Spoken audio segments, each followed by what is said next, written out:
In this video, we answer the question, how comfortable is a BMW M850i? And on one hand, it's a BMW, so of course you'd rightly expect it to be pretty comfortable to drive. But on the other hand, this big coupe is wearing the M badge, which signifies that this is a higher performing model. And sometimes higher performance means lower levels of comfort. And in addition to its striking looks and interior, this machine is designed to put a grin on the driving enthusiast's face. You get 523 horsepower, all-wheel drive, 2 doors, 4 seats, and no shortage of swankiness on board. The BMW M850i is a high-performing surface-to-surface missile if you like, or click it into comfort mode if you just want to unwind and relax and decompress on the open road. And it sure is beautiful, isn't it? And if you're considering one of these, then you're bound to come across plenty of reading and videos and other information and stories that focus mainly on things like the performance, acceleration time, the tire shredding torque, the grip, the looks, the lap times, and of course, the immense acceleration and sound that causes. Listen to this.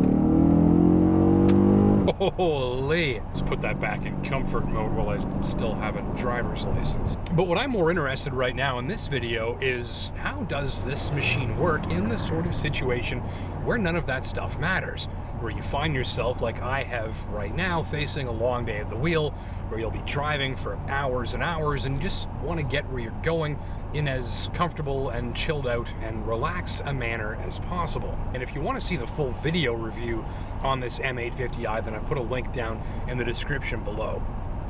But let's get into some specifics, starting with how I define comfort, which is to say, just how relaxed and at ease and peaceful and quiet that I feel the driving environment around me is. And right now I'm doing about 100 kilometers an hour on a nicely maintained highway, and at the moment I'm using comfort mode. It's a little bit soft around the edges, unmistakably stiff at the core of the suspension spectrum, but mostly it's easygoing and kind of nicely straddles that line between stiff and comfy in a way that won't likely make you wish it was more of one or the other. And so all said, if you can imagine the ride in something like an Audi A4 S-Line, a Lexus IS F Sport, Infiniti Q50S, or maybe a Mercedes C43 AMG, then you're in the universe.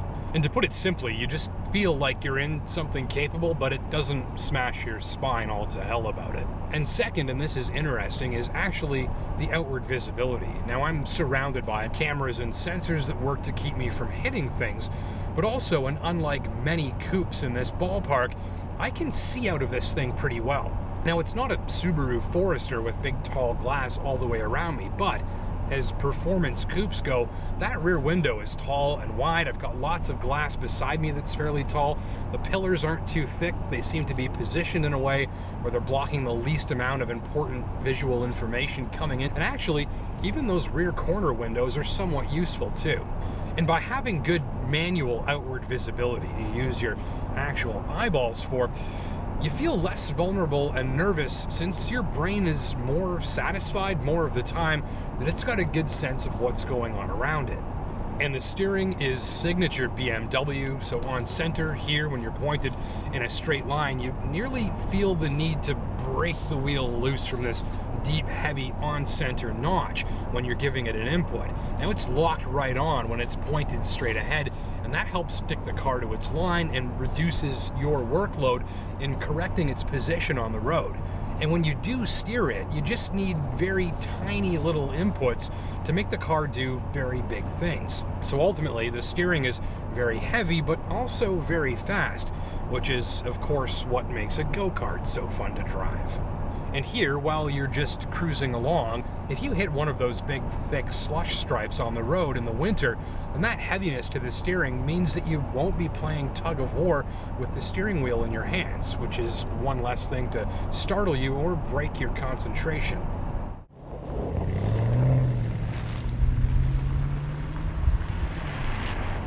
And finally, one feature that really enhances your driving comfort after dark, and that is the fantastic headlights with laser-fired high beams. Now, not only do these look great as you're rolling down the road, but also the massive reach of the brights sees the road ahead just drenched with clean and very potent white light that even steers into corners. And that reduces the need to strain to see detail far away, and that helps make your eyes more comfortable even hours and hours into a late night drive. This is a seriously good lighting system, and in certain situations, I bet you've got 3 or 4 seconds more reaction time to respond to a threat up a dark highway. Other notes: on a long highway cruise, the size of the fuel tank and relatively efficient powertrain mean that you're generally clear for a full day's cruising without having to stop and refuel. And although this engine is an absolute rocket thruster, when you're in comfort mode, you barely hear it at all. The upshifts are smooth and early, and most of the time you won't hear or feel a thing from this powertrain. And so there you have it. Hopefully that gives you a better idea of what you can expect from the BMW M850i in terms of touring comfort, where the performance and firepower just sort of fade into the background. And I've got another video just like this one on the Audi RS5 that answers the same questions, and a full video review on this M850i, and links to both are down in the description below. Well, that's it for this time. I'm Justin Pritchard for Autotrader.ca, and don't forget to let me know down in the comments section below if you find this type of video on this type of car to be useful. Take care and drive safe. Don't forget to subscribe for more content, and we'll see you in the next video.